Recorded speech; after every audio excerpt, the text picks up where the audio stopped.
al meteo. Prosegue al nord-est questo assaggio di primavera che a dire il vero ormai già da qualche settimana stiamo vivendo, ma vediamo le previsioni del tempo per martedì 12 marzo. Sul Veneto sarà soleggiato ovunque, possiamo infatti vedere che il cielo si presenterà sereno praticamente su tutte le province.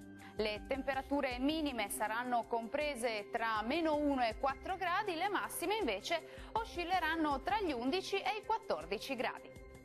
Spostiamoci ora sul Friuli Venezia Giulia, poche novità perché anche in questo caso sarà una splendida giornata di sole, il cielo sarà sereno limpido un po' su tutti i settori.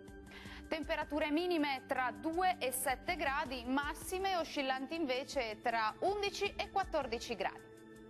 Raggiungiamo infine il Trentino Alto Adige, anche qui avremo condizioni di bel tempo stabile, sarà infatti una giornata caratterizzata dal sole. La nostra grafica ci mostra che il cielo sarà poco nuvoloso un po' ovunque.